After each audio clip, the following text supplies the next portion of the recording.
Dear student, अस्सलाम वालेकुम वरहमतुल्लाहि वबरकातुहू। नौवां चैप्टर चल रहा है हमारा। नौवें चैप्टर में हम 3 हिस्से देख चुके हैं। आज हम चौथा हिस्सा पढ़ेंगे।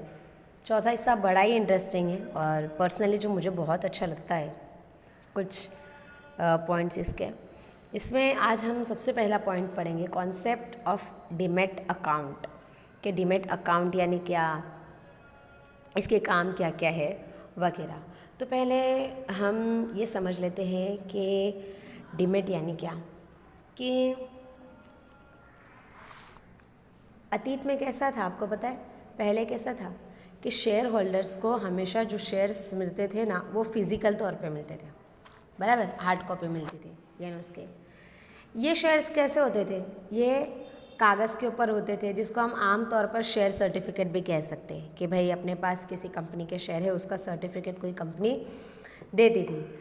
अब वो शेयर की फेरबदली के लिए यानी उसको तब्दील करने के लिए एक फॉर्म रहता था, फिर हमको फॉर्म भरना पड़ता था, फिर हमको फिज़िकल शेयर्स कंपनी में भेजना पड़ते थे, फिर कंपनी उसको पास करती थी, फिर जाकर हम किसी और को अपने शेयर्स बेच सकते थे। अब ये प्रोसेस सुनने में ही आपको अगर इतनी बोरिंग लग रही है तो आप सोचो कि रियल लाइफ में भी कैसी थी, बहुत लंबी थी और बहुत ज़्यादा बोरिंग थी, बराबर। तो भौतिक शेयर्स यानी कि जो फिज़िकल शेयर्स है, इसकी जो तकलीफ़ें थी, इसको हल करने के लिए शेयर, डिबेंचर्स, बॉन्ड, सरकारी जामीनगिरियाँ, यूनिट, ये सब इलेक्ट्रॉनिक तौर पर आ गए। इलेक्ट्रॉनिक तौर पे आ गए मतलब अब आप इनको इजीली ट्रांसफ़र कर सकते हो, इजीली बेच सकते हो, इजीली किसी के नाम पर कर सकते हो, बराबर। अब जो डीमैटेरियलाइजेशन है, डीमैटेरियलाइजेशन यानी क्या, डीमैटेरियलाइजेशन यानी जो फिज़िकल शेयर्स है उनकी कंप्यूटर के ज़रिए इलेक्ट्रॉनिक डेटा में उनको तब्दील करना। यानी वो शेयर्स तो आपके रहेंगे, शेयर होल्डर आप ही रहोगे उसके, लेकिन अब वो फिज़िकल शेयर नहीं है, यानी उसकी हार्ड कॉपी अब आपको एक जगह से दूसरी जगह भेजनी नहीं है, उसके फॉर्म नहीं भरने, उसको जमा नहीं करवाना है, उसको लेना नहीं। इतनी लंबी और इतनी बोरिंग प्रोसेस हमको करनी ही नहीं है, क्योंकि हम तो कैसी जनरेशन है, हम तो बिल्कुल फास्ट एंड फॉरवर्ड जनरेशन है, बराबर। तो हम ने अब नई चीज़ लाए हैं। क्या नई चीज़ लाए हैं कि अब हम हमारे शेयर भी कैसे लेते हैं, शेयर्स भी हम इलेक्ट्रॉनिक डेटा के तौर पर लेते हैं। तो हमारे शेयर्स को हम इलेक्ट्रॉनिक डेटा में तब्दील कर दे, इस प्रोसेस को डीमैटेरियलाइजेशन कहा जाता है। और इस डीमैटेरियलाइजेशन को ही टुक में, शॉर्ट में डीमैट कहते हैं। समझ आ गया क्या कहा मैंने आपको, कि भाई आप पहले जो शेयर्स थे वो फिज़िकल होते थे, आप हार्ड कॉपी होती थी उसकी, आपको बेचना हो, किसी के नाम पे करना हो, तो आपको बहुत लंबी लंबी और बहुत बोरिंग प्रोसेस करना होती थी। अब ऐसा नहीं होता है, अब हम हमारे शेयर्स को इलेक्ट्रॉनिक डेटा में तब्दील कर लेते हैं। ये जो प्रोसेस है इसको डीमैटेरियलाइजेशन कहते हैं, और ये जो डीमैटेरियलाइजेशन है इसी को शॉर्ट में डीमैट कहते हैं, ठीक है। अब आप कहोगे कि टीचर ये प्रोसेस हमारे यहाँ कब आई, ईज़िली ये प्रोसेस हमारे वहाँ आई है 1996 में, 1996 में। अच्छा, तो क्या कोई भी, अब हमारे मन में सवाल होगा कि टीचर कोई भी अपने शेयर्स को इलेक्ट्रॉनिक डेटा में तब्दील कर सकता है? हाँ, कोई भी कर सकता है, लेकिन सबसे पहले उसको क्या करना होता है, डिपॉजिटरी पार्टिसिपेंट बनना होता है। डिपॉजिटरी पार्टिसिपेंट आप कैसे बनोगे, इसके ऑफिसर्स होते हैं, इसके एजेंट होते हैं, इन एजेंट्स के थ्रू, इन ऑफिसर्स के थ्रू सबसे पहले आपको डिपॉजिटरी का पार्टिसिपेंट बनना होता है। फिर अगर आप डिपॉजिटरी के पार्टिसिपेंट बन गए, फिर आप आपके शेयर्स को आपके शेयर्स के लिए डीमैट की खिदमत ले सकते हो। उसके बाद आता है डिपॉजिटरी यानी क्या, हमारा नेक्स्ट पॉइंट है कि डिपॉजिटरी यानी क्या। तो हमको पहले इसका मीनिंग समझना पड़ेगा कि हम डिपॉजिटरी किसको कहेंगे। भारत में कंपनी धारा, बराबर, कि भाई हमारे हिंदुस्तान में कंपनी के आइन के मुताबिक जिस कंपनी का रजिस्ट्रेशन हुआ हो वो कंपनी डिपॉजिटरी के तौर पर काम कर सकती है, ठीक है। अच्छा, डिपॉजिटरी का कायदा कब आया? डिपॉजिटरी का कायदा हमारे भारत में आया अगस्त 1996 में, 1996 में। लेकिन किसी कंपनी को डिपॉजिटरी का एज अ डिपॉजिटरी अगर उनको अपना काम करवाना है तो इसके लिए उनको किसकी परमिशन लेनी होती है? सेबी की। बराबर, सेबी क्या है वो इंशाल्लाह हम इसी चैप्टर में अभी आगे पढ़ेंगे। डिपॉजिटरी के काम के ऊपर काबू रखने का काम किसका है? सेबी का है। बराबर, डिपॉजिटरी का अहम काम क्या है? डिपॉजिटरी का अहम काम है हमारे जो शेयर्स है उनका डीमैटेरियलाइजेशन करना। डीमैटेरियलाइजेशन यानी क्या? मैंने अभी आपको कहा कि कंप्यूटर के ज़रिए हमारे शेयर्स को इलेक्ट्रॉनिक डेटा में तब्दील कर लेना।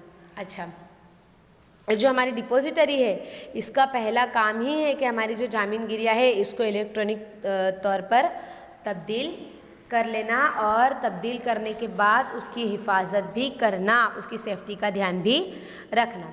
तो भारत में फ़िलहाल कितनी डिपॉजिटरी है? भारत में फ़िलहाल 2 डिपॉजिटरी है, NSDL और CDSL। अब हम इन दोनों को पढ़ लेंगे। देखो, सबसे पहले हमने क्या देखा? डीमेट यानी क्या? डीमेटेरियलाइजेशन यानी क्या? डीमेटेरियलाइजेशन के लिए क्या ज़रूरी है? डिपॉजिटरी ज़रूरी है। ठीक है, अब डिपॉजिटरी भारत में कितनी कंपनियां करती है? फ़िलहाल 2, NSDL और CDSL। इसमें हम सबसे पहला पढ़ेंगे NSDL।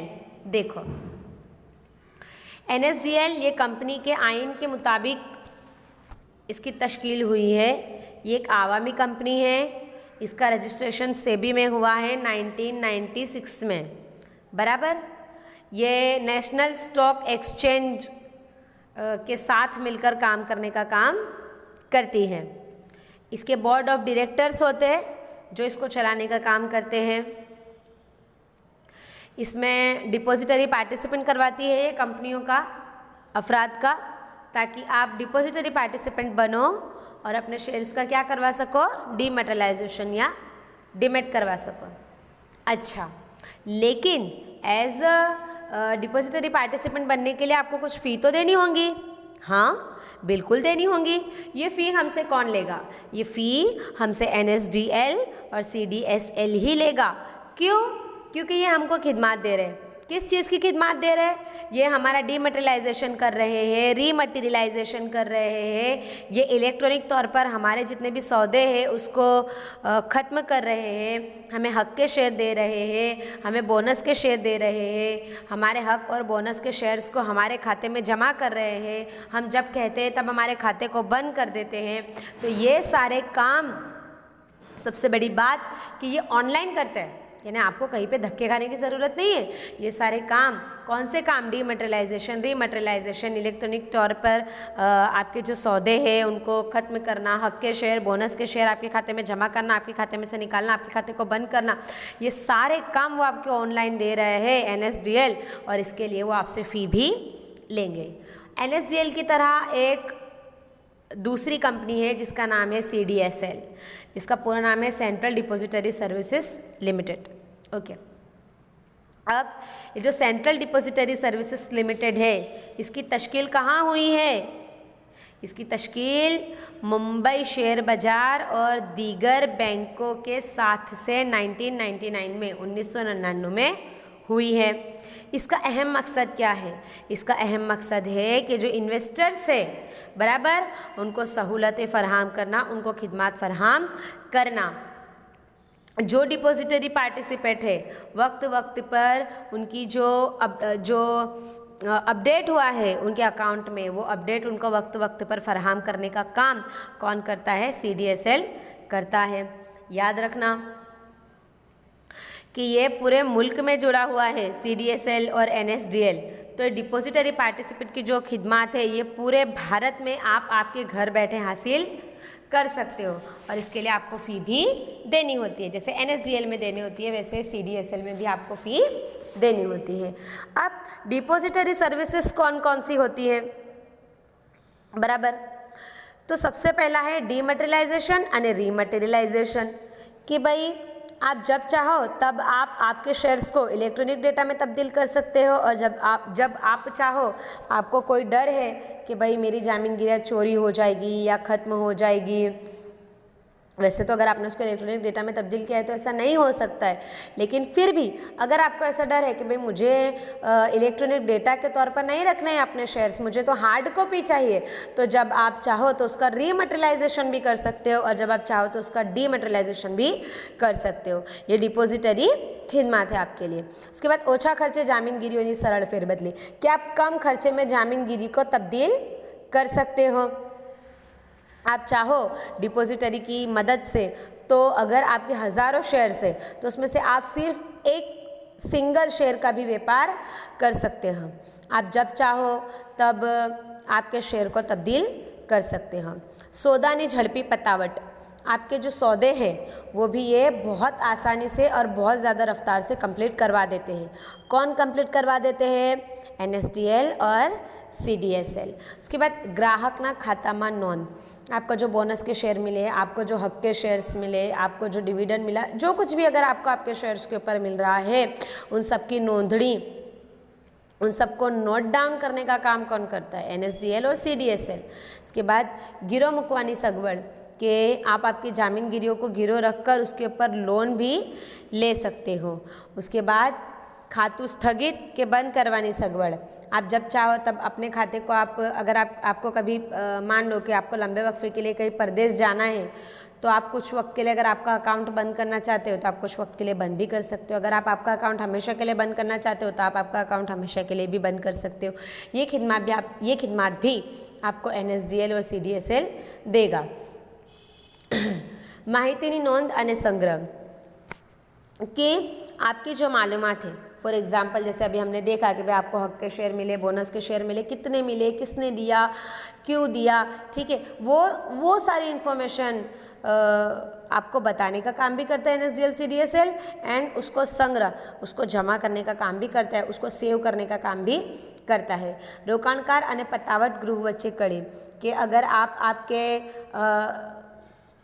क्लियरिंग हाउस करना चाहते हो, ठीक है, आपको नहीं रखने अपने शेयर्स, आप बेचना चाहते हो, तो आपके बीच की कड़ी भी बनते हैं कभी कभी NSDL CDSL, है ना।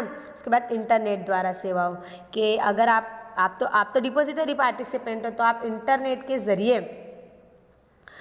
शेयर्स का भाव जान सकते हो कि आज मेरे शेयर्स का भाव क्या है, या मुझे कितने पैसे मिल सकते हैं अगर मैं अपने शेयर्स को बेचूं तो, या कौन सी कंपनी मेरे शेयर्स लेने के लिए रेडी है।